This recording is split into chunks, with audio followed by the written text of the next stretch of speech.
Filadélfia nos convida a nós olharmos para as oportunidades e não para os obstáculos. Na nossa caminhada como cristão, como peregrinos, há muitos obstáculos na nossa vida.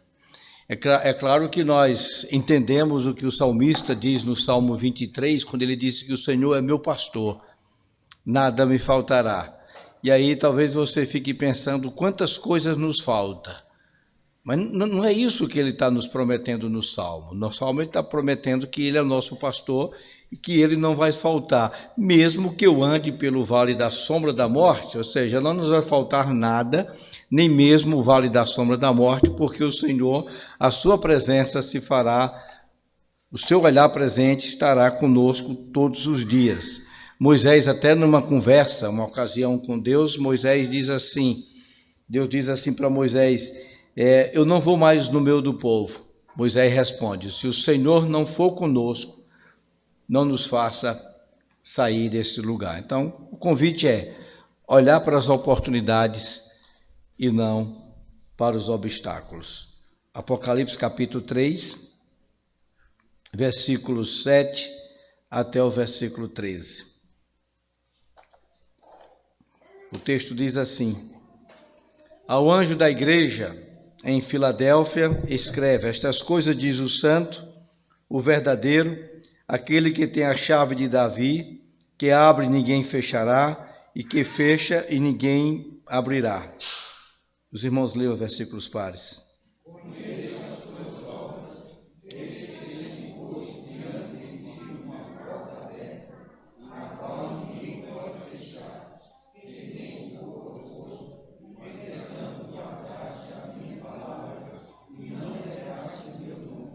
Eis, fareis que alguns dos que são da sinagoga de Satanás, desses que a si mesmos se declaram judeus e não são, mas mente, eis que farei vir e prostrar-se-ão aos teus pés e conhecer que eu te amei.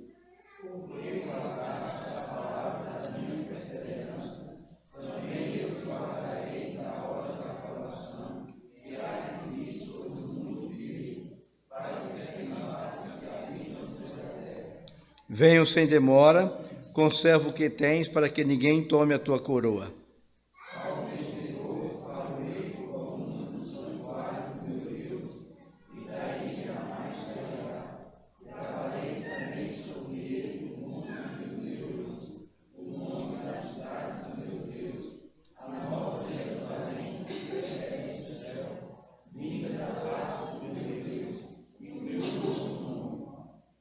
Quem tem ouvidos, ouça o que o Espírito diz às igrejas. Vamos orar mais uma vez, pedir ao nosso irmão Valdeci que nos conduza a Deus em uma oração.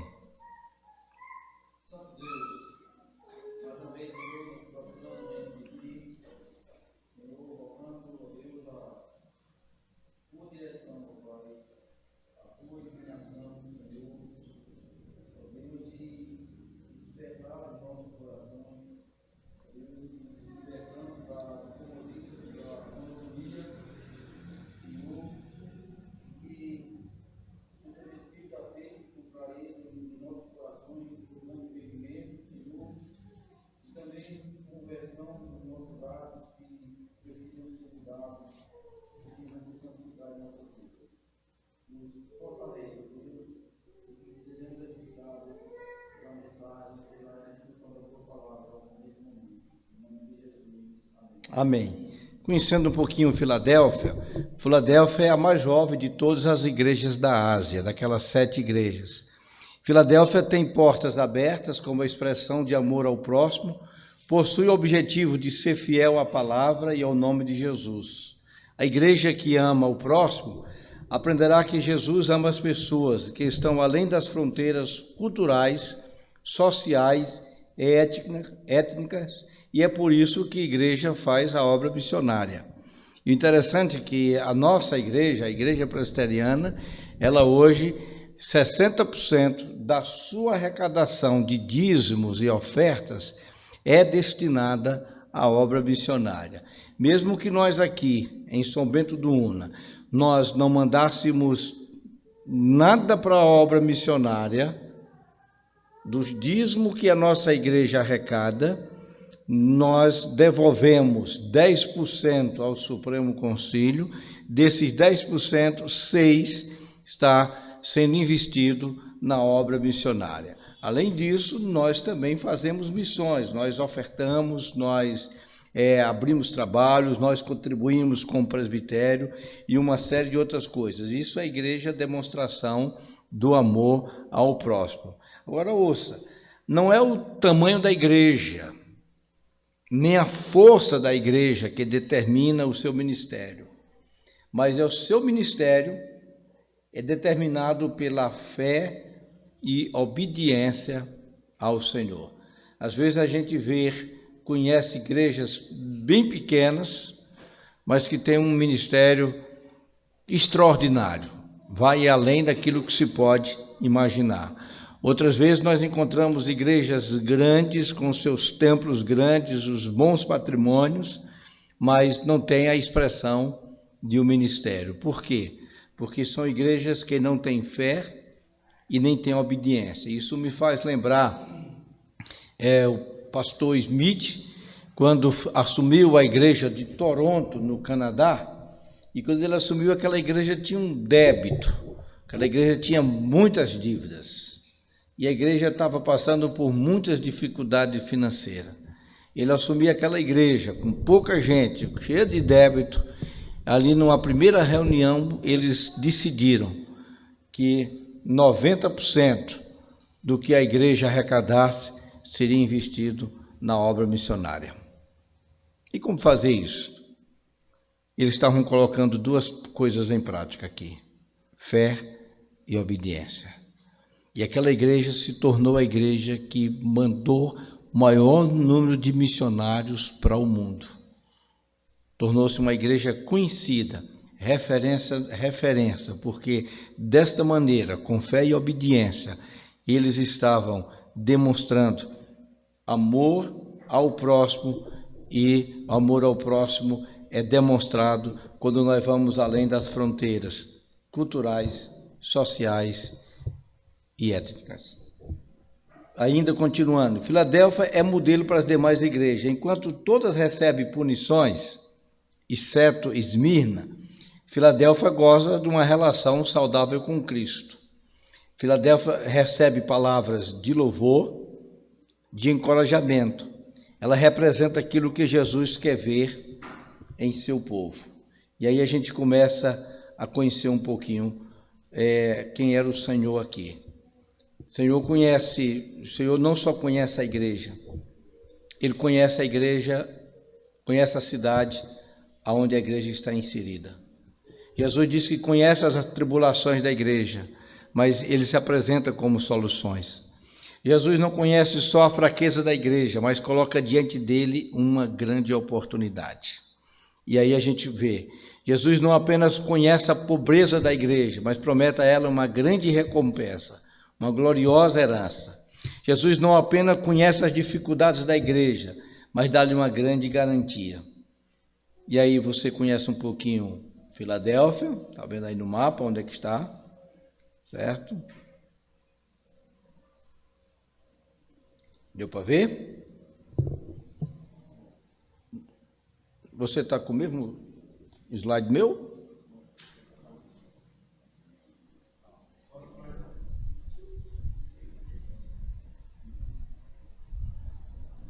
Aí, muito bem, certo? Nós temos Pérgamo, Tiatira, Sarde, Filadélfia, certo?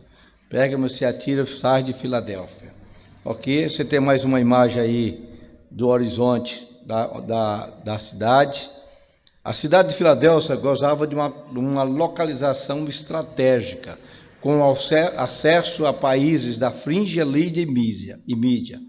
Filadélfia foi destruída por um terremoto no ano 17 depois de Cristo e reconstruída pelo imperador Tibério. Em alguns momentos de sua história, a cidade recebeu nomes mostrando uma relação especial com o governo romano. Depois de ser reconhecida, foi chamada brevemente de Neo-Cesareia, ou seja, a Nova Cesareia, em homenagem ao governo romano. Durante o reinado de Vespasiano, foi também chamado de Flávia, nome da mulher do imperador. Atualmente a cidade é chamada de Aulesir, fica no mesmo lugar construída sobre as ruínas de Filadélfia.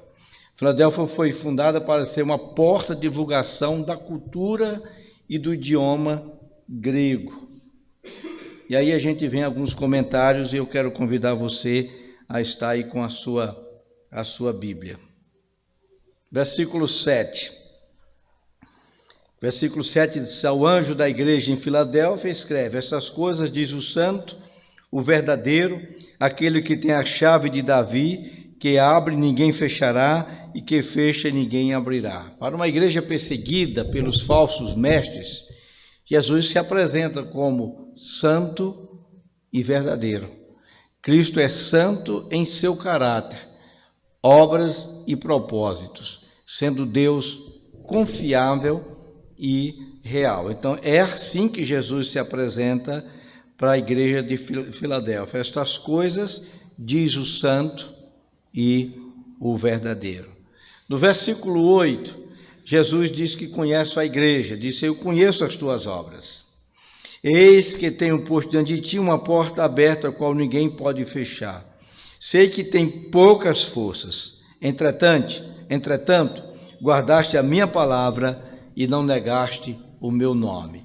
Para uma igreja sem força, aos olhos do mundo, Jesus parabeniza pela fidelidade. Tem pouca força, talvez por ser pequena, talvez por ser formada de escravos, talvez por não ter influência social e política, mas se tornava grande pela fidelidade a Deus.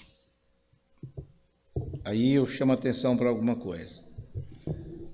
Não é o grande número, não é o grande orçamento, é a nossa fidelidade a Deus. Lembra da história de Jesus quando estava no templo, ao lado do gasofilácio? Ele começa a observar as pessoas trazendo ofertas, colocando no gasofilácio, e diz que de repente chegou uma senhora que era viúva, colocou ali 2 moedinhas. Ele disse: ela deu mais do que todo mundo. Ela deu mais de todo mundo, porque ela demonstrou total dependência a Deus. Ela deu tudo. Talvez os outros deram a sobra.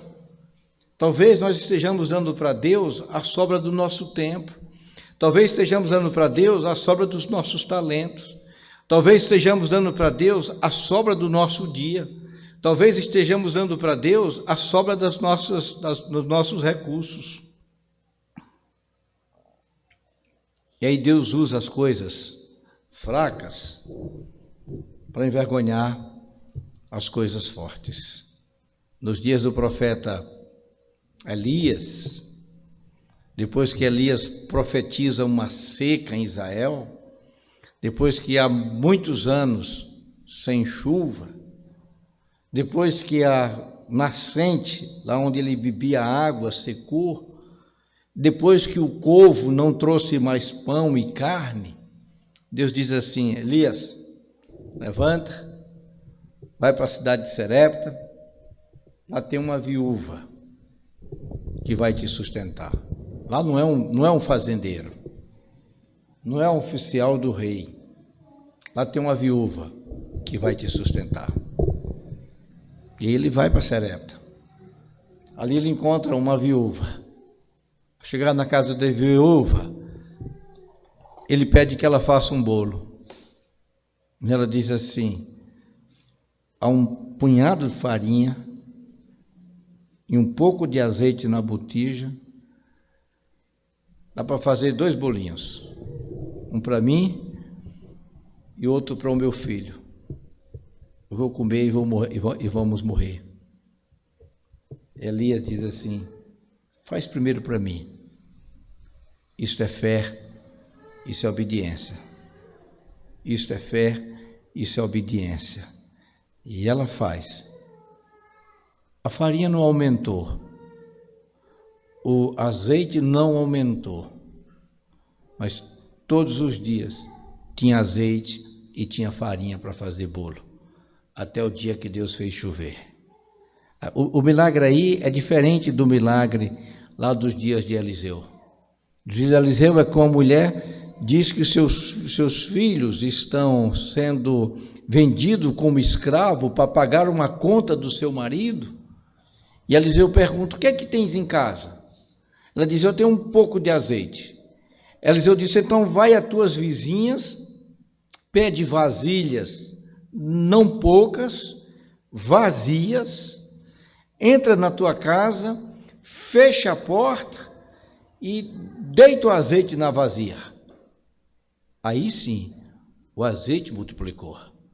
Os meninos encostavam a vasilha e ela enchia, encostava a vasilha e ela enchia.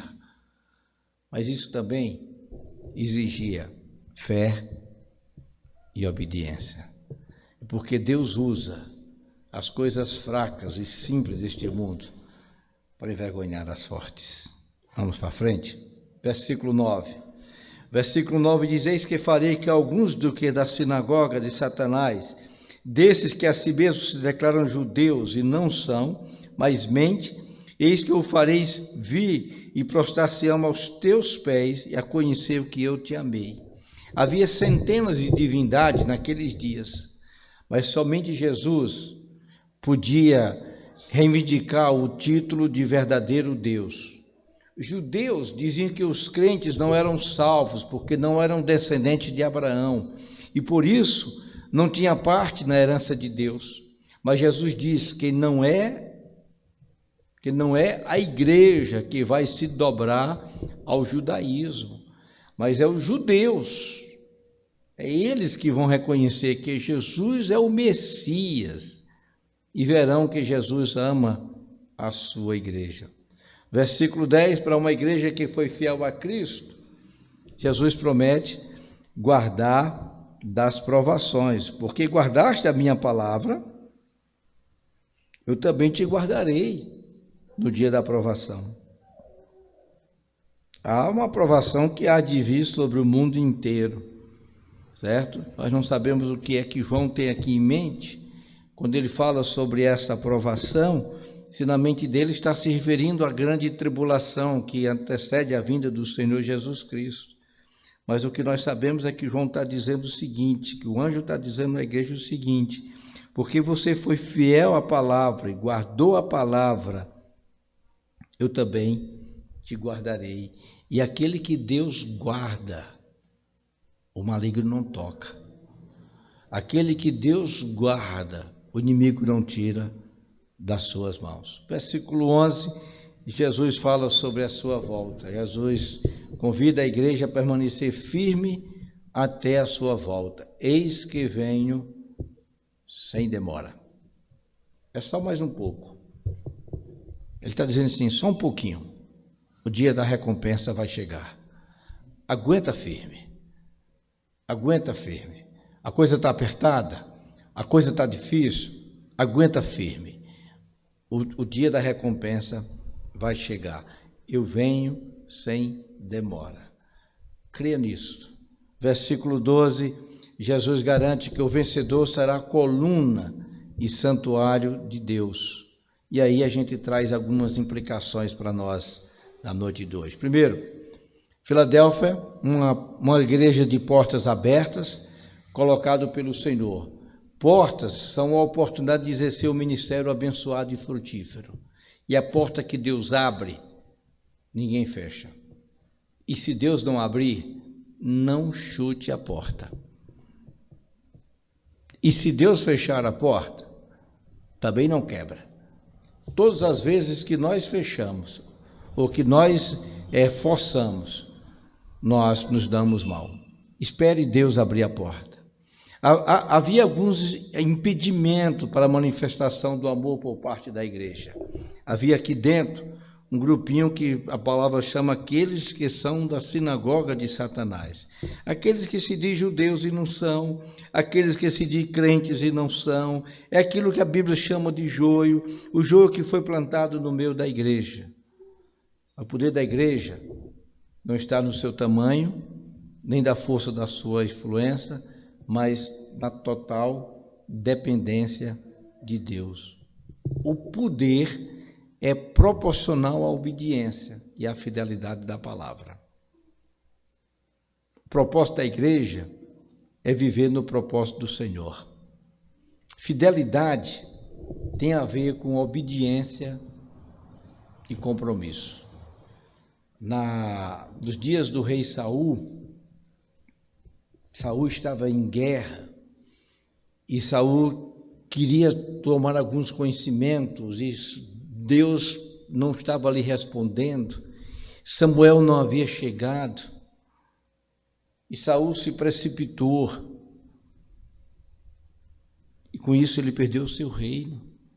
Em uma outra ocasião, Deus disse a Saul para destruir todos os amalequitas, todos os seus animais.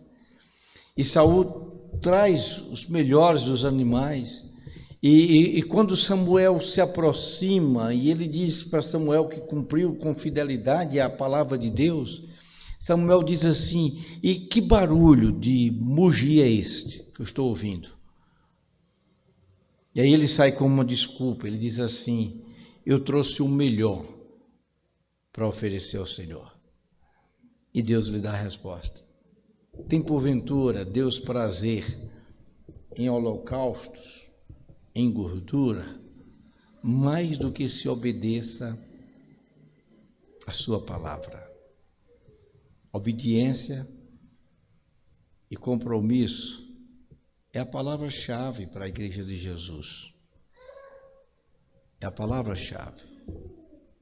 E parece que obedecer não é tão simples.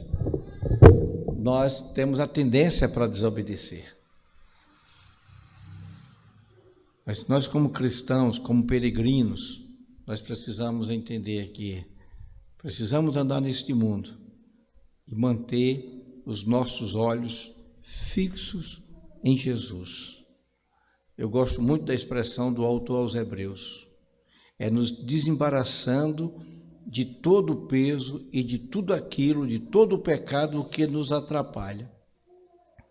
E correr com perseverança a carreira que é proposta, olhando firmemente para Jesus, autor e consumador da fé.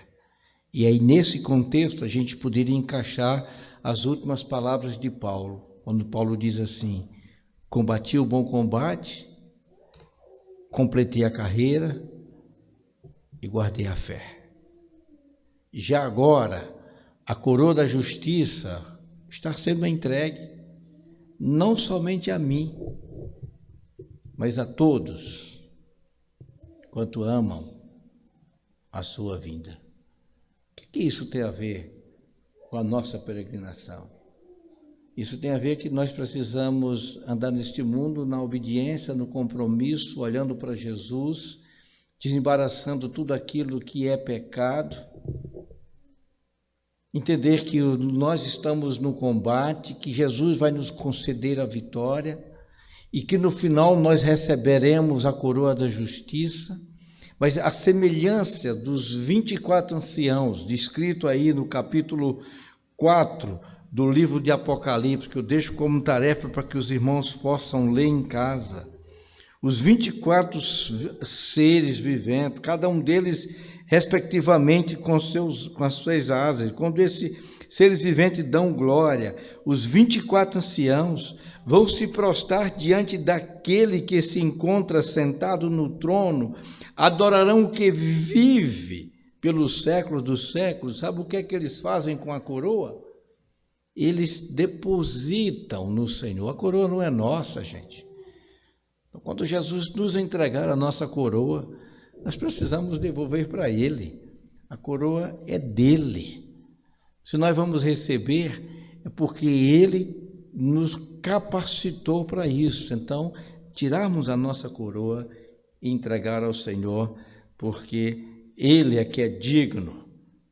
E aí os 24 anciãos dizem: tu és digno, Senhor e Deus nosso, de receber a glória, a honra e o poder, porque todas as coisas tu criaste. Sim, por causa da tua vontade vieram a existir e foram criadas. É para esse Jesus que está sentado no trono que nós devemos olhar sempre para Ele. E aí a gente quer concluir. À luz da experiência da Igreja Filadélfia, tem como propósito ser fiel à palavra e ao nome de Jesus. A gente precisa, irmãos, permanecer firme para que possamos ouvir do Senhor a expressão: você foi fiel. Ser fiel até a morte. Dar-te-ei o quê? A coroa da vitória, a coroa da vida. Ser fiel. E essa fidelidade nos leva ao compromisso, nos leva à obediência. Segundo, aconteça o que acontecer, ou venha o que vier, venha o modismo e saia o modismo. Contanto, a igreja precisa ser encontrada fiel. Guardar a palavra. Aí eu volto ao versículo 10. Porque guardaste a palavra da minha perseverança, eu também te guardarei no dia da provação. Nós não podemos fugir disto, certo? Olhe para as oportunidades e não para os obstáculos.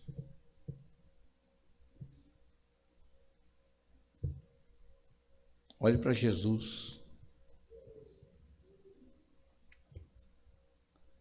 Permaneça no compromisso e na obediência, porque o Senhor é fiel.